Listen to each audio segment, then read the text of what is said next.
ஒரு வழியா நம்மளோட சர்ஃபேஸ் ஸ்டைலரை பார்த்தீங்கன்னா ஆன் பண்ண போகிறோம். இதுக்கான பேட்டரியும் கிடைச்சாச்சு. 4A பேட்டரி கடைசியில் கிடைச்சிருச்சு. ரொம்ப இடங்களை தேடி நமக்கு வந்து பல இடங்கள்ல கிடைக்கல. ஆனால் ஒரு ஷாப்பில் இருந்தது. அந்த ஷாப்லையும் ஸ்டாக் அவுட் ஆனால அந்த அண்ணா வெளியே போய் இன்னொரு இடத்துல போய் வாங்கிட்டு வந்தாரு. இது பார்த்தீங்க அப்படின்னா கெமிலியான் அப்படிங்கிற ஒரு பேட்டரி தான். ஸோ ஃபர்ஸ்ட் பார்த்தீங்கன்னா சர்ஃபேஸ் ஸ்டைலர் வந்து ஜஸ்ட் பார்த்தீங்கன்னா ரேப்பர்லேருந்து எடுத்துட்டு இந்த பேட்டரி வந்து உள்ளே வந்து இன்செர்ட் பண்ண ட்ரை பண்ணலாம். ஸோ சீக்கிரமாக பார்த்தீங்கன்னா இதை இன்செர்ட் பண்ணிட்டு நம்ம எப்படியாவது ஒர்க் பண்ணி பார்க்கணும்னு ரொம்ப ஆசையாக இருக்குது. ஏன்னா இந்த பேட்டரிக்காக நான் நிறைய இடத்துல அலைஞ்சேன். ஒரு ஸ்டைலருக்குள்ளே இருக்க பேட்டரிக்கு அலைஞ்சது இதுதான் முறை. நிறைய ப்ராடக்ட்டுக்கு தேடி இருக்கேன் நம்ம சேனலுக்காக. ஆனால் வெறும் ஒரு செல்லுக்காக அவ்வளோ நேரம் வந்து நான் வந்து டைம் ஸ்பெண்ட் பண்ணது இதுதான் முறை. டாப் வந்து ஓப்பன் பண்ணியாச்சு. உள்ளே இருந்த இந்த டியூரசெல் இதுவும் பார்த்தீங்கன்னா 4A பேட்டரி தான். ஆனால் டியூரசெல்லோடது ஜஸ்ட் பார்த்தீங்கன்னா தூக்கிட்டு இதுக்கு பதிலாக இந்த கெமிலியான் அப்படிங்கிற இந்த வகையான பேட்டரி வந்து உள்ளே வந்து இன்செர்ட் பண்ணலாம். ஸோ நான் 2 வாங்கிக்கிட்டேன். ஏன்னு பார்த்தீங்க அப்படின்னா ஒரு சந்தேகம் வந்துருச்சு. ஒருவேளை இந்த ஸ்டைலரை நம்ம அதிகமாக யூஸ் பண்ணி பேட்டரி வந்து வீக் ஆகி திரும்பவும் இன்னொரு முறை தேடுற அளவுக்கு நமக்கு நிலைமை கொண்டு வரக்கூடாது. அதனால் வாங்கும் போதே 2 பேட்டரியாக வாங்கிடலாம்னு நினச்சேன். அது மட்டும் இல்லாமல் ஒரு பேட்டரி தரமாட்டாங்க போல இருக்குது. அதனால தான் இந்த 2 பேட்டரியாக வாங்கிட்டேன்.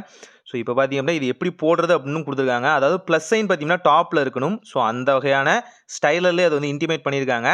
ஸோ அங்கேயே பார்த்தீங்கன்னா சின்ன வகையான டிராயிங் ஸ்கெட்ச் வரைஞ்சிருக்காங்க. புரியாதவங்களுக்கு புரியறதுக்காக. டாப்பில் வந்து சைன் ஃபிட் பண்ணியாச்சு. இப்போ அந்த லைட் ஃப்ளாஷ் ஆகுது, உங்களுக்கு தெரியுதா? க்ரீன் கலர் லைட் நடுவில் பார்த்தீங்கன்னா சின்னதாக ஃப்ளாஷ் ஆகுது. மேபி உங்களுக்கு இந்த கேமராவில் தெரியாது. ஏன்னா மொபைல் கேமராவில் ஷூட் பண்ணுறதுனால பார்த்தீங்கன்னா சின்ன சின்ன டீட்டெயில் பார்த்தீங்கன்னா பெருசாக தெரியாது. இது எப்படி கனெக்ட் பண்ணுறதுனா ஜஸ்ட் வந்து ப்ளூடூத் வந்து எனேபிள் பண்ணிக்கோங்க. எனேபிள் பண்ணோடனே பார்த்தீங்கன்னா சர்ஃபேஸ் பென் அப்படிங்கிற விஷயம் பார்த்தீங்கன்னா கனெக்ட் ஆகிரும். இதை கனெக்ட் பண்ணாலும் இதை ஸ்டைலராக யூஸ் பண்ண முடியாது. எங்கே பிரச்சனை வரும்னா மைக்ரோசாஃப்டோட டிவைஸ் சப்போர்ட் இருக்கணும். நம்மக்கிட்ட அந்த அளவுக்கு டிவைஸ் வாங்குற அளவுக்கு பணம் இல்லை. ஆனால் மைக்ரோசாஃப்டோட ஒயிட் போர்டு அப்படிங்கிற ஒரு வகையான ஆப் இருக்குது. இதை வந்து இன்ஸ்டால் பண்ணிட்டோம் அப்படின்னா நம்மளால் கண்ட்ரோல் பண்ண முடியும்னு சொன்னாங்க. ஆனால் இதுலேயுமே ஏகப்பட்ட ஸ்டக்கிங்லாம் நடந்துச்சு. ஆக்சுவலாக பார்த்தீங்க அப்படின்னா மைக்ரோசாஃப்டோட டிவைஸ்க்கு மட்டுமே சப்போர்ட் ஆகிற மாதிரி இதை வச்சுருக்காங்க. ஆனாலும் ப்ளூடூத்தில் கனெக்ட் பண்ணி கொஞ்சம் லேகன்சியோட தான் ஒர்க் பண்ணும்.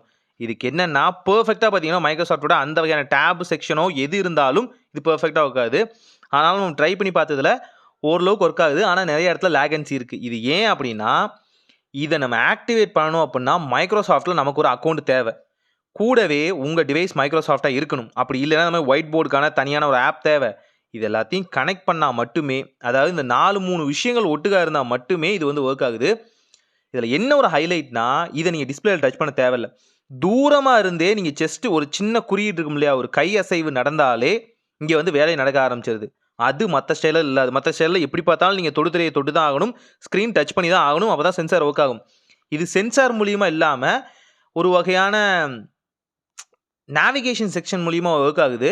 ஸோ ரொம்பவே நல்லா இருந்தது. ஆனாலும் பார்த்தீங்கன்னா இதில் ஒரு கம்ப்ளீட்டான ஃபுல் ஃப்ளெஜான இது எடுக்க முடியல. கண்டிப்பாக வந்து மைக்ரோசாஃப்டோட ஏதாவது ஒரு டிவைஸ் வாங்கிட்டு இதை நாங்கள் ட்ரை பண்ணி பார்ப்போம். அப்போ கண்டிப்பாக பார்த்தீங்கன்னா இதில் இருக்க ஹிடனான ஃபீச்சர்ஸ் பார்த்தீங்கன்னா வீடியோ மேக் பண்ண ட்ரை பண்ணுறேன். ஸோ எனக்கு ஒரு சின்ன ஆர்வம். ஸோ அதனால தான் இந்த பேட்டரி வாங்கி டக்குன்னு வீடியோ மேக் பண்ணிட்டேன். ஆனாலும் சில லேட்டஸ்ட் டிவைஸுக்கு இது ஒர்க் தான் ஆகுது. இருந்தாலும் கொஞ்சம் ஓல்டஸ்ட் டிவைஸ்க்கு கொஞ்சம் ஸ்டக் ஆகுது. தேர்ட் பார்ட்டி ஆப்லாம் இன்ஸ்டால் பண்ணால் மட்டும் தான் அது ஒர்க் ஆகுது. இந்த பேட்டரியோட லிங்க் ப்ளஸ் பார்த்தீங்கன்னா சர்ஃபேஸோட கொடுத்துருக்கேன். தேவைப்பட்டால் பை பண்ணி ட்ரை பண்ணி பாருங்கள். யூஸ்ஃபுல்லாக இருக்கும். ஒரு நல்ல மாற்றம் இதாய் நடக்கட்டும்.